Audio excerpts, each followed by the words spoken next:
할렐루야. 주님의 이름으로 여러분을 사랑합니다. 오늘은 요한복음 20장을 읽고 함께 은혜를 나누도록 하겠습니다. 1절부터 읽습니다.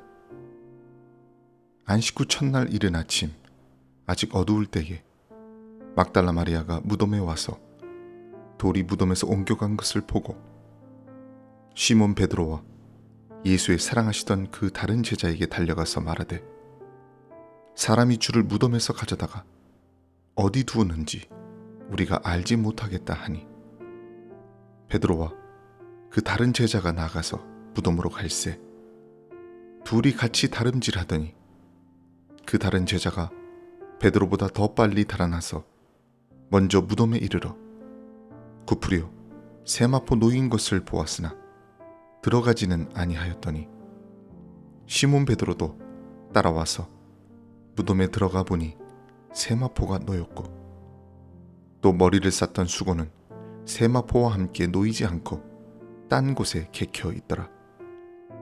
그때에야 무덤에 먼저 왔던 그 다른 제자도 들어가 보고 믿더라. 저희는 성경에 그가 죽은 자 가운데서 다시 살아나야 하리라 하신 말씀을 아직 알지 못하더라. 이에 두 제자가 자기 집으로 돌아가니라. 마리아는 무덤 밖에 서서 울고 있더니 울면서 구부려 무덤 속을 들여다보니 흰옷 입은 두 천사가 예수의 시체 뉘었던 곳에 하나는 머리편에 하나는 발편에 앉았더라. 천사들이 가로되, 여자여, 어찌하여 우느냐? 가로되, 사람이 내 주를 가져다가 어디 두었는지 내가 알지 못함이니이다. 이 말을 하고 뒤로 돌이켜 예수의 서신 것을 보나 예수신 줄 알지 못하더라. 예수께서 가라사대, 여자여, 어찌하여 울며 누구를 찾느냐 하시니, 마리아는 그가 동산지기인 줄로 알고 가로되, 주여, 당신이 옮겨갔거든 어디 두었는지 내게 이르소서. 그리하면 내가 가져가리이다. 예수께서 마리아야 하시거늘, 마리아가 돌이켜 히브리 말로 라보니요 하니, 이는 선생님이라. 예수께서 이르시되, 나를 만지지 말라. 내가 아직 아버지께로 올라가지 못하였노라. 너는 내 형제들에게 가서 이르되, 내가 내 아버지 곧 너희 아버지, 내 하나님 곧 너희 하나님께로 올라간다 하라 하신대. 막달라 마리아가 가서 제자들에게 내가 주를 보았다 하고 또 주께서 자기에게 이렇게 말씀하셨다 이르니라.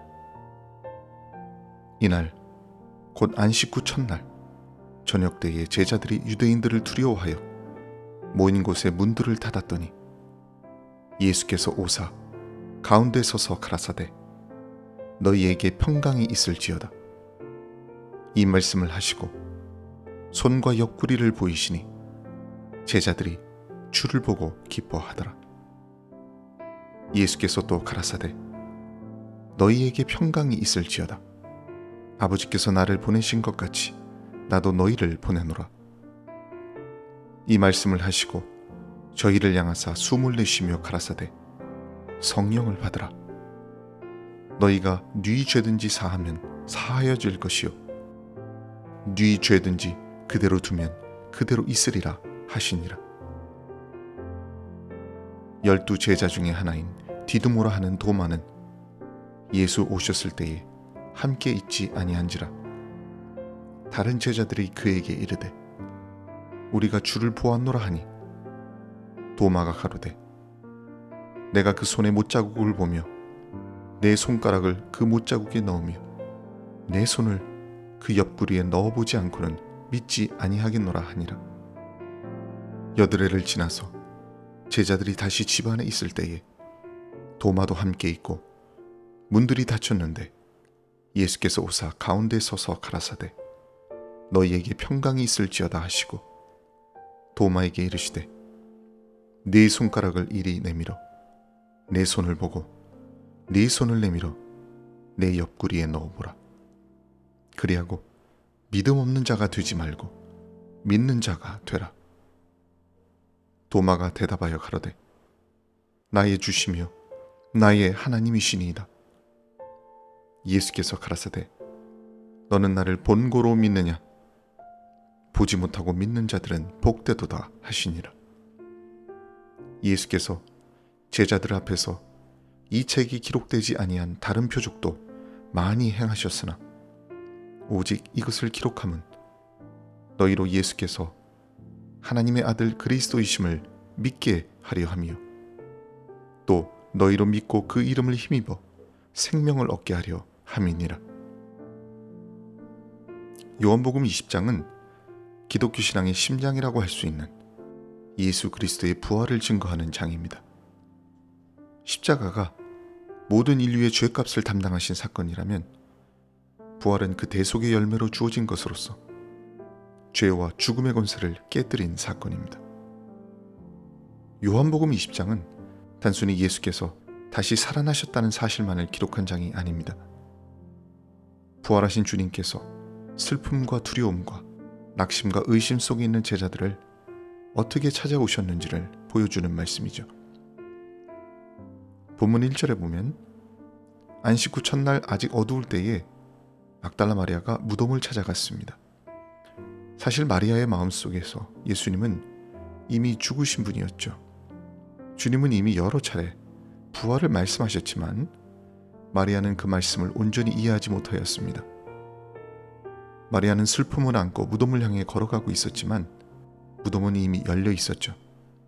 그녀는 절망을 향해 가고 있다고 생각했지만 사실은 부활의 현장으로 가고 있었던 것입니다. 우리의 삶도 이와 같습니다. 우리는 모든 것이 끝났다고 생각하며 어두운 길을 걸어가지만 하나님께서는 우리가 아직 울고 있을 때조차 부활의 아침을 준비하고 계심을 믿으시기 바랍니다.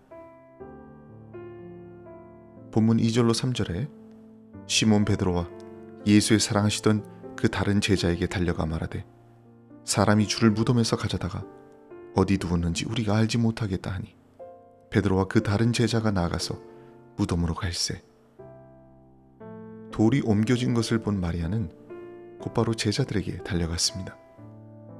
그러나 마리아는 빈 무덤을 보고도 부활을 생각하지 못했습니다. 누군가 예수님의 시신을 옮겨갔다고 판단한 것이죠. 바로 이것이 인간의 한계입니다. 하나님은 놀라운 일을 행하셨지만 인간은 자신이 이해할 수 있는 범위 안에서만 그것을 해석하려고 합니다. 그러나 하나님께서는 마리아의 불완전한 이해조차도 사용하셨습니다. 마리아가 달려가서 제자들에게 알려주었기 때문에 제자들이 무덤으로 가게 된 것이죠. 여러분, 비록 우리의 믿음이 완전하지 않을지라도 하나님께서는 우리를 사용하심을 기억하시기 바랍니다. 모든 것을 이해해야 사명을 감당할 수 있는 것은 아닙니다. 때로는 혼란과 눈물 가운데서도 우리가 전한 한마디 말이 다른 사람을 예수님 앞으로 인도할 수 있는 것입니다. 본문 4절에서 5절에 보면 둘이 같이 다름질하더니 그 다른 제자가 베드로보다 더 빨리 달아나서 먼저 무덤에 이르러 굽으려 세마포 놓인 것을 보았으나 들어가지는 아니하였더니 두 제자가 같이 달려갔지만 다른 제자가 베드로보다 먼저 무덤에 도착했습니다. 두 사람이 달려가는 속도는 달랐지만 목적지는 같았습니다. 신앙생활에서도 사람마다 속도는 다를 수 있습니다. 어떤 사람은 진리를 빨리 깨닫고 또 어떤 사람은 더디게 깨닫습니다. 어떤 사람은 감정적으로 민감하게 반응하고 또 어떤 사람은 오랜 시간 확인한 후에 받아들이게 됩니다. 따라서 우리는 다른 사람의 신앙의 속도를 함부로 판단해서는 안 됩니다. 먼저 도착했다고 해서 더 위대한 것도 아니고 늦게 도착했다고 해서 반드시 믿음이 없는 것도 아닙니다. 중요한 것은 우리가 예수 그리스도의 부활이라고 하는 동일한 진리를 향해서 달려가고 있다는 사실을 믿으시기 바랍니다. 이제 먼저 무덤에 도착한 제자는 몸을 굽혀서 무덤 안을 들여다보았습니다. 그는 세마포가 놓여 있는 것을 보았지만 곧바로 안으로 들어가지는 않았습니다. 그가 몸을 굽혔다는 표현은 매우 의미가 깊습니다. 부활의 진리를 바라보기 위해서는 몸을 낮추어야 합니다. 교만한 자는 하나님의 은혜를 절대로 경험할 수가 없습니다. 본문 6절에서 7절에 보면 시몬 베드로도 따라와서 무덤에 들어가 보니 세마포가 놓였고 또 머리를 쌌던 수건은 세마포와 함께 놓이지 않고 딴 곳에 개켜 있더라. 이제 뒤따라온 시몬 베드로는 주저하지 않고 무덤 안으로 들어갑니다. 베드로의 불같은 성격이 잘 드러나는 장면이죠.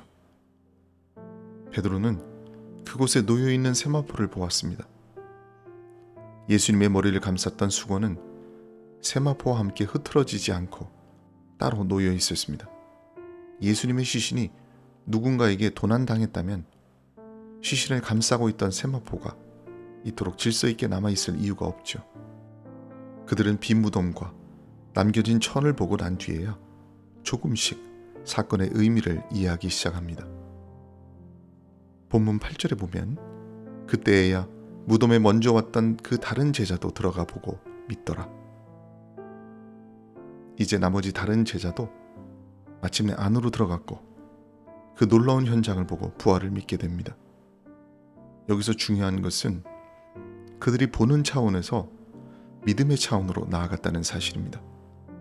물론 그들의 믿음이 온전한 신학적, 영적 이해에 도달했다는 뜻은 아닙니다. 본문 9절에 보면 저희는 성경에 그가 죽은 자 가운데서 다시 살아나야 하리라 하신 말씀을 아직 알지 못하더라. 제자들은 예수님이 죽은 자 가운데서 다시 살아나야 한다는 성경 말씀을 아직 깨닫지 못했습니다. 우리의 믿음도 이와 같습니다.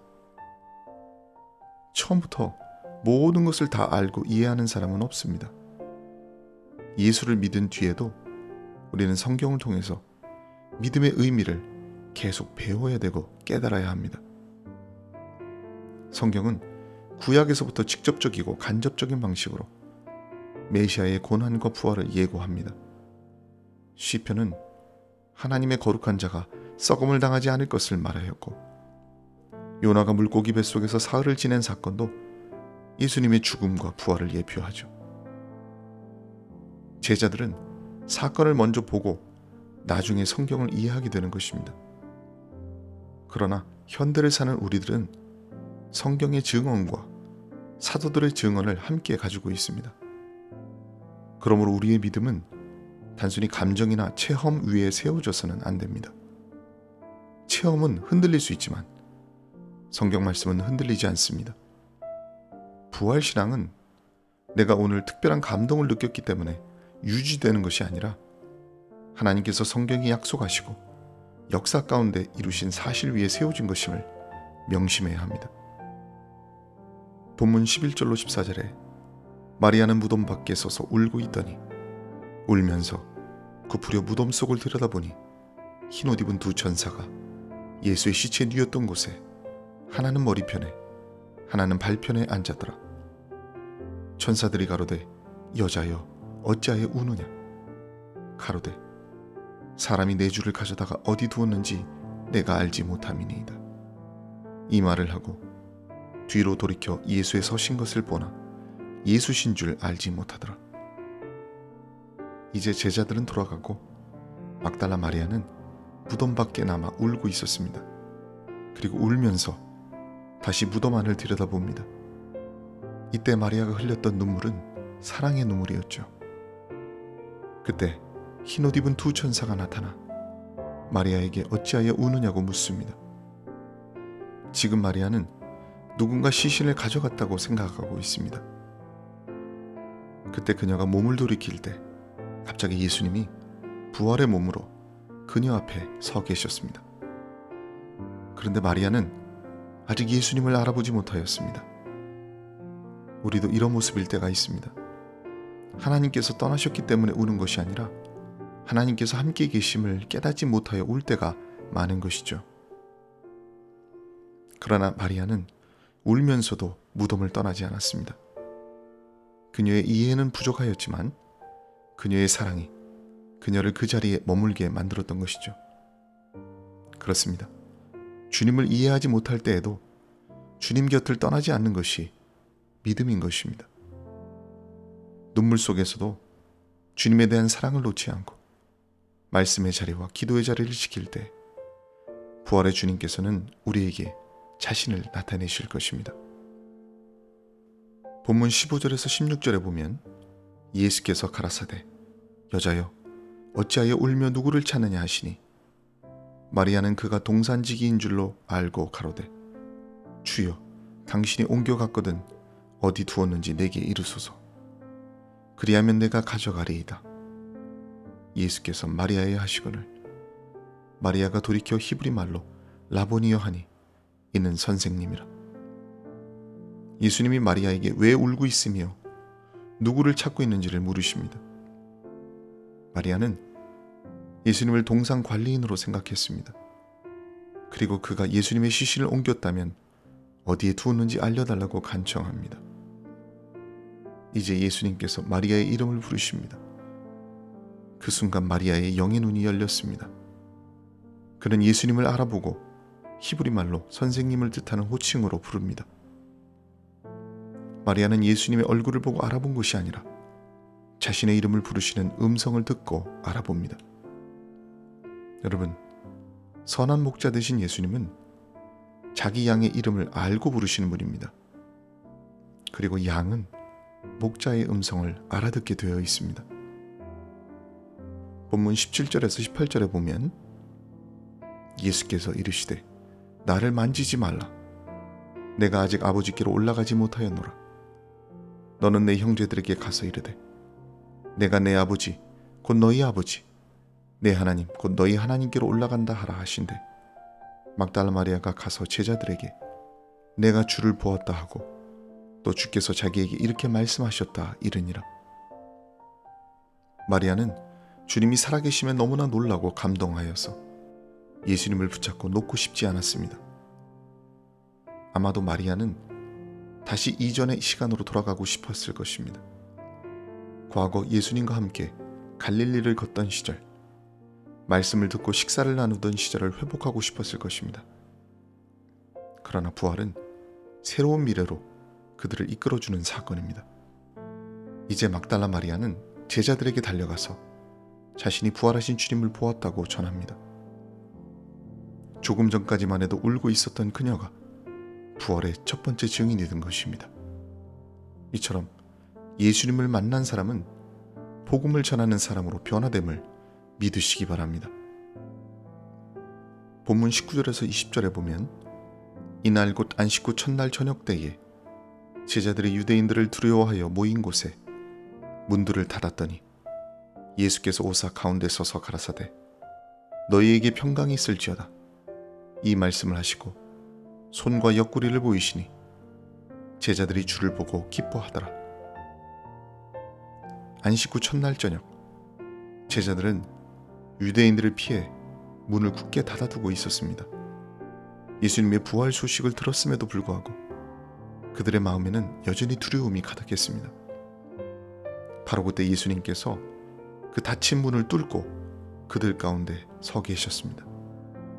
부활하신 주님의 몸은 시간과 공간을 초월하는 영화로운 몸이 되신 것입니다. 예수님께서 제자들에게 가장 먼저 주신 말씀은 평강이 있을지어다. 제자들은 예수님을 버리고 도망치고 배신했지만 주님은 그들에게 평안을 선포하셨습니다. 이 평안은 단순히 마음을 편안하게 만드는 위로가 아닙니다. 십자가에서 죄의 값을 치르심으로 하나님과 인간 사이에 이루어진 화해의 평안입니다. 지금 우리의 마음에도 잠긴 문 같은 방이 있습니다. 두려움과 수치심과 죄책감 때문에 닫아놓은 방이죠. 그러나 부활의 주님은 굳게 닫힌 우리의 깊은 마음속으로 찾아오셔서 평안을 선포하심을 믿으시기 바랍니다. 이제 예수님은 제자들에게 자신의 손과 옆구리를 보여주십니다. 부활은 예수님의 과거를 지워버린 사건이 아닙니다. 주님의 몸에는 그분의 사랑과 희생의 흔적이 남아 있습니다. 하나님께서 죄인을 얼마나 사랑하시는지를 영원히 증거하는 표적입니다. 본문 21절에서 22절에 보면 예수께서 또 가라사대 너희에게 평강이 있을지어다. 아버지께서 나를 보내신 것 같이 나도 너희를 보내노라. 이 말씀을 하시고 저희를 향하사 숨을 내쉬며 가라사대 성령을 받으라. 이제 예수님은 제자들을 위로하신 후에 그들을 세상으로 보낼 것을 말씀하십니다. 예수님이 아버지의 뜻을 이루기 위해서 세상에 오셔서 죄인들과 함께 하시고 병든 자를 고치시며 버림받은 자를 품으시고 마침내 자신의 생명을 내어주셨던 것처럼 제자들도 같은 사랑과 섬김의 방식으로 세상에 보냄을 받은 것이죠. 여러분, 교회는 세상을 피해 숨어있는 공동체가 아닙니다. 교회는 부활하신 주님으로부터 세상 속으로 파송받은 공동체입니다. 가정과 직장과 사회가 모두 우리의 선교지임을 기억하시기 바랍니다. 예수님은 제자들을 향해서 숨을 내쉬며 성령을 받으라고 말씀하셨습니다. 이 장면은 하나님께서 흙으로 사람을 지으신 후에 생기를 불어넣으셨던 창조의 장면을 떠올리게 합니다. 첫째 창조에서 하나님의 생기가 인간을 살아있는 존재로 만들었다면 이제 부활하신 그리스도께서 성령을 통해서 새로운 창조적 생명을 주시는 것입니다. 제자들은 자신의 힘으로 사명을 감당할 수 없습니다. 그들은 두려움 때문에 문을 잠그고 있던 사람들이었습니다. 그러나 성령께서 임하시면 그들은 세상 앞에서 담대히 복음을 증언하는 사람들로 변화될 것입니다. 부활하신 주님께서는 제자들의 사명과 성령의 능력을 결코 분리하지 않으셨습니다. 우리는 성령의 충만함을 받아야만 사명을 감당할 수 있다는 것을 명심해야 합니다.